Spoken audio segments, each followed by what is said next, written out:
Welcome to Business Talk Sister Gawk. I'm Becca, and the title of this episode is How to Set Annual Goals for Your Business. And this is actually part 2, so if you missed the first episode, I would definitely go back and listen to that. I think it'll be helpful for you. In this episode, I'm going to cover a little bit more about questions to ask yourself, and then we'll start looking at some examples of goals and what you should be setting them up to do for you. Okay.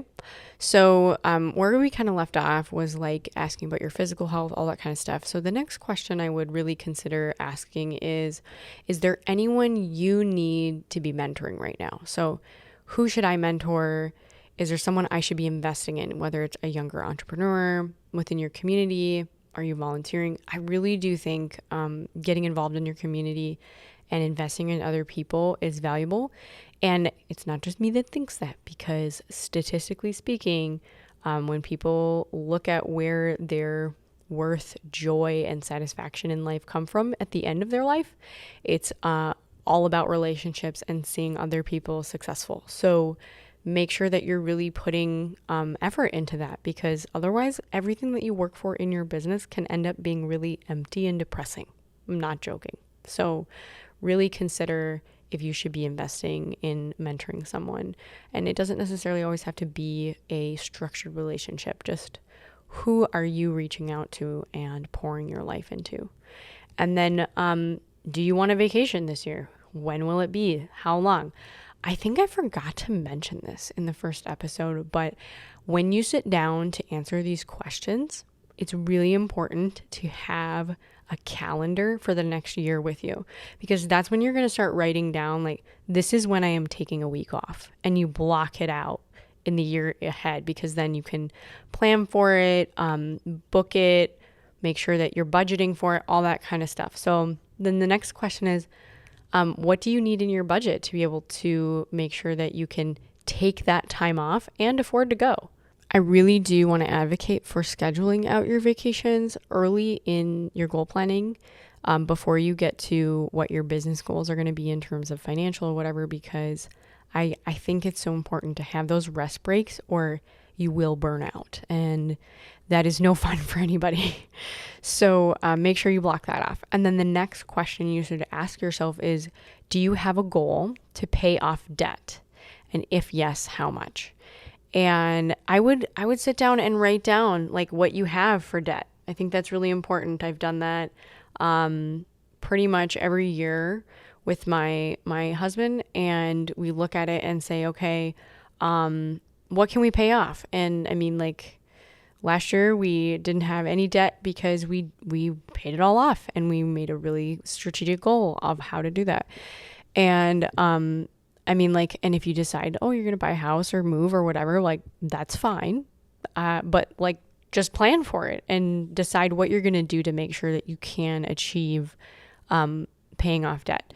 So, and then the next thing is, what is one skill you really want to improve this year in your business? Are there any sort of things or resources locally you can utilize for that? And then that question with that is, once you've identified this is what I need to grow in, whether that's like human resources understanding, what are the laws and regulations, or accounting, how do you classify specific depreciation schedules or whatever? Like, there's a lot of stuff there I never knew. Maybe you don't even know what it is yet, but you want to just improve on overall accounting. I mean, you can make it a broad group or like a department of your business that you want to improve getting better at, more efficient in, or something like that. And when it comes to specifically increasing your knowledge on a technical skill of your business, I would say that out of all of the grant opportunities for small businesses out there, training in technical assistance is one of the number one things that the government actually provides resources on.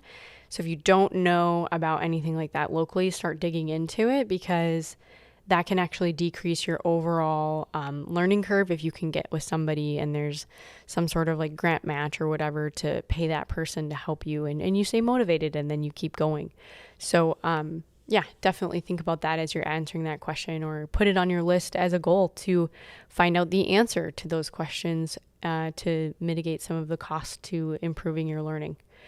And then, are there any areas of weakness you foresee being an issue for your business. Now, if you want to go in and do an entire like SWOT analysis of like strengths, weaknesses, opportunities, threats, like you can do that. That's okay. I have done that many times, but if you kind of already know where you're at and where your like biggest weakness is, it's good to write it down and really think about what ways you can manage that blind spot, because that you can translate into a goal for your business as well. So, okay. The next question I have is, what does your company culture look like? I really think if you have more than one person in your business, like more than just you, it's more than your mental health, it's more than your physical, emotional needs, whatever, all this stuff, financial. So what does your culture look like? Are you really making it a great place to work? Is it somewhere you would want to be another 10 years from now? And I always try to think through this. And if it's a family-run business, I think it's really important to evaluate your relationship with your family as well. Because, and coming into that goal planning, if you're doing it with a business partner or your spouse or whatever, like it's important to like talk through like, okay, here are the areas that I see you really need support or you need to change. And like I was hearing a lot of this like a couple years ago. I literally had a goal that I had to speak positive encouragement to my husband consistently. And I didn't put, it wasn't a SMART goal or it was like daily, whatever, because I knew I was going to totally fail at doing it daily because that's not my strength. But I knew that I had to be intentional about it in order to overall be an encouragement to our relationship, our family, as well as overall my business. Because when my husband feels supported, I feel supported. So it's a big thing. So, okay, anyways, I would also say, what as a threat would be something that could affect your business in the economy?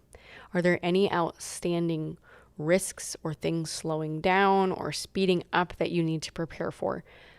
Even if you, and I would not check the news for this. Oh my goodness. Because it's so doom and gloom. Like really think logically about, is there something like I could diversify in? My business maybe is only tourism based. And so I need to diversify into another market that's not just tourism, like whether that's going online or whatever. Like think through how you can mitigate if like there's an economic downturn or whatever. What other areas can you leverage within your business to still keep it moving? And then ask yourself, have my customers changed? Whether that is in a business where you are service-based and you have a few clients you've been working with that are pretty big, and is there something going on in their lives that's affecting the way they interface with you, or are they getting busy, or is there like a huge hierarchy of management change? Like, have my customers changed? Do I need to do things differently to ensure they can still access me or ensure that they can still feel supported? What does that look like? And honestly, like with COVID, a lot of people was like, well, customers not going in your door. They want to access you online. So they want to order from you. And honestly, like even for the stuff that I do, that's a physical product, style changes, right? So then am I keeping up with the trends for what I'm offering my customers for what the colors are this year and how people are decorating their houses, all that kind of stuff. Like that's really important to ask about. And then additionally, has technology shifted to where my customers may be able to find a similar service or product for cheaper, more quality, or like, what is it? You should be looking at your competition and figuring out, is there something available in the market that's better or more efficient than what I'm doing right now? And I think it's really important to observe your competitors and what technology has changed to try to improve, because it's going to help you long term to service your customers even better than they are being serviced right now. You don't want to become obsolete in what you're doing. And I've seen that happen pretty consistently for quite a few different businesses. And so even close family members that I know, they don't have a business anymore because technology overcame what they were doing and they ended up not having any more employees and just closing up. So really think about that. I think it's good to evaluate that pretty consistently if you want to keep growing or shifting your business to be viable. So next thing, what processes do I need to document this year? And you need to do this. You have to have at least one process every year that you are willing to write down so that someday you can hand it off to someone else effectively. And I will say that I hate doing this, but when I sit down and do it, it is so much easier to be able to say, here's the entire process. Now go do it. And it has saved me so much work, especially when I get really busy with new clients and taking on more business. I need somebody to go do something for me, and I can't do it myself. And I can't just always only trust me. That is a total control issue, especially if you're trying to outsource things to, like, say, a marketing company or whatever. Like, you have to write things down and have it organized so it's easy for other people to pick up when you don't have the time. Okay, so then the next thing I always do is do a level of personal goals, like ask questions like, what do I want to have for hobbies? Is there something we should be doing for exercise? Should we be making more healthy meals? All those kind of things. And if you're looking for specifically the small business, like a family run, or like you run a business, but you want to do it with your significant other that helps you run the household, I have a downloadable resource for that I use every single year. I just print it off and I take it with me, and it's got a checklist of all the things that you need for your October annual retreat. It's on the website. It's businesstalksistergawk.com/goals. Definitely check that out if that's you, because I love that goal sheet, and it's really good, like a relational check as well.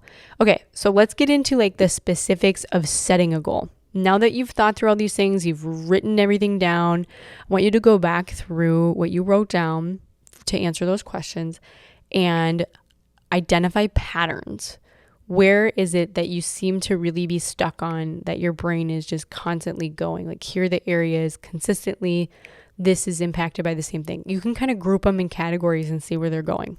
Once you kind of have an idea of what those are, then you can start making goals that are what's called SMART. So specific, measurable, realistic, and time bound. So here are some examples. Like, in this next year, I will go on 1 week-long vacation and not stress about work while I am there.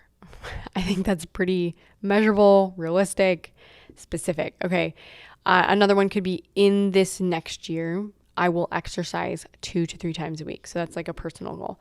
And then when you are time bound, if you want to shoot for the year, like in the next year, like that's fine. If you want to get more specific to like in the first quarter, that's fine too. That gets a little bit more into like how, I don't know if you've ever heard of EOS, which is Entrepreneurial Operating System. You could definitely check that out. They do like annual or quarterly rocks that everybody in the company is supposed to be focused on getting towards. That can be a good way to track things if it's helpful for you to set those goals. But here are some other examples of business goals. In the coming year, I will write 24 blogs for my website. In the coming year, I will create a brand manual with 2 color tones and develop consistent marketing material with it. I will respond to 1 government contract, request for proposal, and ask for feedback on my proposal even if I do not get the bid. I will apply for a mentorship program and consistently attend the monthly meetings if accepted for the full year's participation. My business will budget to save $10,000 in profit in order to invest in diversification next year by setting aside $833.33 a month to reach my goal. So those are like, break it down if you want that way. I think it's really, really helpful because then you got a process there, especially for like any kind of like savings. Now I want to get into specifically sales goals. I love it when people want to do that. I think that's amazing. I've set sales goals for myself before. Sometimes they're way too big. So let me just give you some advice. So 1, you can set them and you can break them down to execute on them in a month by month. If you want, like, you can do a spreadsheet where it's like, okay, this year I'm going to bring in, like, this is astronomically large, but $400,000 in new business. And then you break that out by, okay, so that looks like every month, divide by 12, I need to hit this goal. How am I going to do that? And it's okay if, like, it ramps up, where you structure it with a full ramp, which is like, okay, I'm right here, I'm trending at this income, and now I need to add new business of this. And right away in January, it's not going to be, you're going to hit that divide by 12. Here it is, that first month, you're going to nail it. I mean, you might. If you're really starting in October, you might. But just know, sales goals are not always things you can control. And that is okay. Okay? Because there's years where I have set sales goals and crushed them.